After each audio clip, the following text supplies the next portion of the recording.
Hello students, आज हम NCERT के एग्जाम्पल 1.5 और 1.6 के लिए कुछ नेसेसरी कॉन्सेप्ट्स सीखेंगे।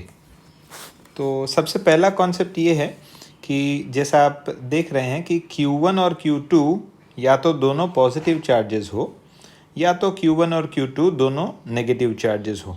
ठीक है, तो इनके बीच में जो कूलम फोर्स लगता है वो कूलम फोर्स किस डायरेक्शन में लगेगा। तो let us try to see that. तो Q1 की वजह से Q2 पे, क्योंकि दोनों पॉजिटिव या दोनों नेगेटिव होंगे तो दिल बी रिपल्सिव फोर्स। तो Q1 की वजह से Q2 पे जो फोर्स लगेगा वो इस डायरेक्शन में लगना चाहिए और उसका नाम हम क्या दे देते हैं, this is force on 2 due to 1। Similarly अगर Q1 पे Q2 की वजह से फोर्स कितना लगता है ये पता करना है तो ये इस डायरेक्शन में लगेगा और इस फोर्स को हम लेबल कर देते हैं F1 2। अब यहाँ पे distance between the charges fixed है, तो फोर्स 1 2 और फोर्स 2 1 दोनों का जो मैग्नीट्यूड है वो सेम होना चाहिए। तो देखिए ये दोनों का मैग्नीट्यूड हम कैसे लिखेंगे, magnitude of F12 is equal to magnitude of F21 is equal to, Coulomb force का इक्वेशन क्या था, K Q1 Q2 upon R square.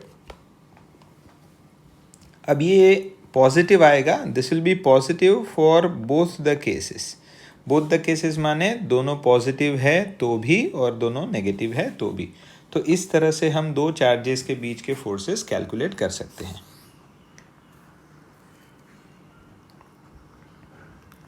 इसमें सेकंड केस क्या हो जाता है, तो सेकंड केस कुछ इस तरह से है कि अगर दोनों चार्जेस पॉजिटिव या नेगेटिव होने की जगह पे हम ऐसा सोचते हैं कि दोनों में से कोई एक चार्ज पॉजिटिव और कोई एक चार्ज नेगेटिव हो जाए। ठीक है तो instead of both being positive and negative हम ऐसा करते हैं कि एक पॉजिटिव ले लेते हैं और एक नेगेटिव ले लेते हैं, या तो एक नेगेटिव और दूसरा पॉजिटिव ले लेते हैं। दोनों केस में क्या हो जाएगा, तो दोनों केस में the force between these two charges will be attractive in nature.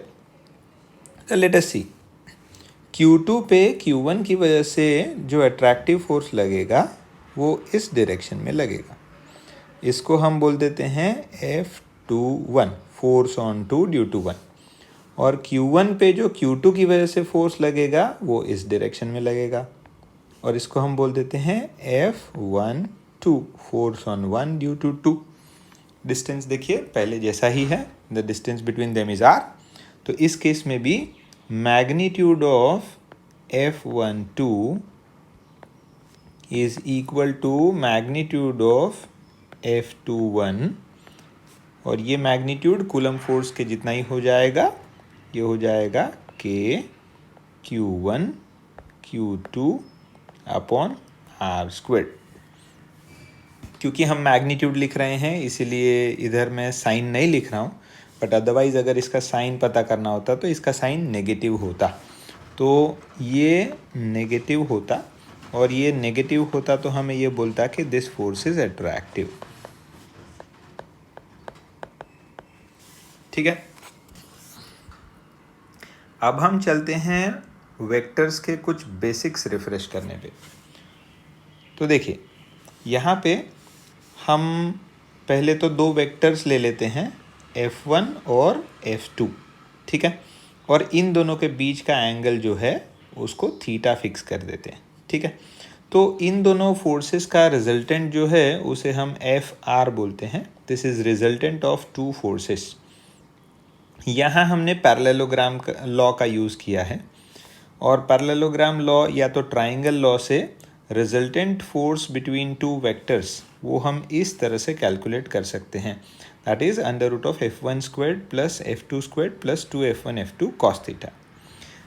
Theta यहाँ पे क्या है, theta is important, theta is the angle between F1 and F2 when they are placed tail to tail, मतलब इनको जब tell to tell रखा जाए तब का जो एंगल होता है उसको थीटा बोलते हैं, वो फिगर में ऑलरेडी बताया है।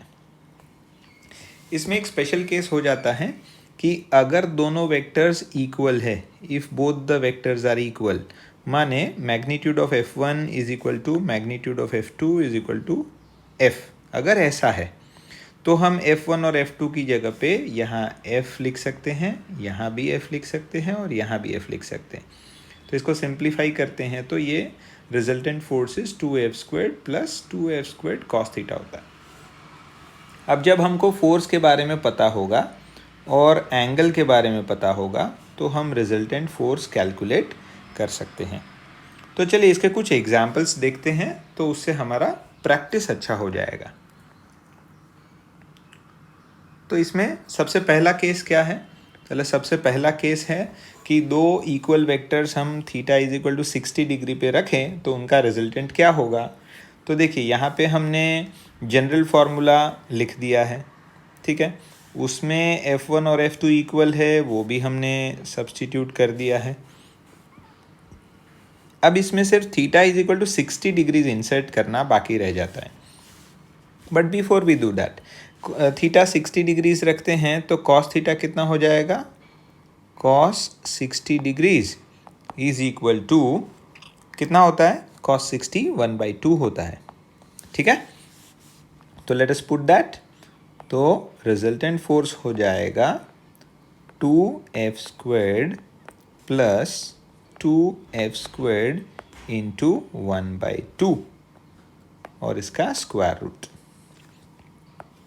अब यहाँ पे ये 2 और ये 2 कैंसिल हो जाएगा, तो ये रिजल्टेंट फोर्स जो है वो 2F² प्लस F² यानी 3F² का स्क्वायर रूट जितना हो जाएगा, और स्क्वायर रूट लेंगे तो resultant force is equal to √3F।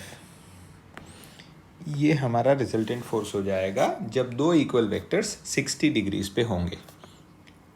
तो चलिए इसी तरह से एक और नेसेसरी एग्जाम्पल डिस्कस करते हैं। अगर दो इक्वल वेक्टर्स 90 डिग्री पे होंगे तो देखिए सारा फ्रेम हमारा रेडी है, रिजल्टेंट फोर्स का इक्वेशन भी रेडी है। हमें सिर्फ क्या पता करना है? कॉस 90 डिग्री कितना होता है? कॉस 90 डिग्रीज 0 होता है। वो अगर हम यहाँ सब्स्टिट्यूट करें तो ये देखिए, ये cos theta is equal to 0, ये वाला टर्म तो कैंसिल हो जाता है। तो हमारे पास क्या बचा? F resultant is equal to 2F² का स्क्वायर रूट, और जब स्क्वायर रूट लेते हैं तो ये √2F जितना हो जाता है। तो ये याद रखेंगे कि जब भी दो इक्वल वेक्टर्स 90 डिग्रीज पे हो तो उसका रिजल्टेंट हमेशा √2F होता है। और एक थर्ड और इम्पॉर्टेंट केस जो हमें प्रॉब्लम सॉल्व करते काम आएगा वो है two equal vectors at theta is equal to 120 degrees. तो फिर से कॉस 120 डिग्रीज कितना होता है? Cos 120 degree is equal to -1/2। अब इसमें कॉस 120 इज -1/2 सब्स्टिट्यूट कर देते हैं, तो F resultant is equal to 2F² plus 2F² into -1/2 और इसका स्क्वायर रूट। तो देखिए यहाँ पे ये 2 और ये 2 कैंसिल हो जाएगा। अब ये 2F² में से -1F² निकाल देते हैं तो रिजल्टेंट फोर्स जो है वो सिंपली F² का स्क्वायर रूट बचेगा, और इस तरह से रिजल्टेंट फोर्स ओनली F हो जाता है। ये बड़ा ख़ास केस है, जब भी दो वेक्टर्स 120 डिग्रीज पे हो तो उसका रिजल्टेंट किसी भी एक फोर्स के बराबर ही होता है। तो लेट अस समराइज, हमने जो सीखा है उसको हम समराइज कर देते हैं। तो समरी ये है कि दो इक्वल फोर्सेस अगर 60 डिग्री पे हैं तो रिजल्टेंट √3F होता है, अगर 90 डिग्रीज पे हैं तो रिजल्टेंट √2F होता है, और 120 डिग्रीज पे है तो रिजल्टेंट F होता है।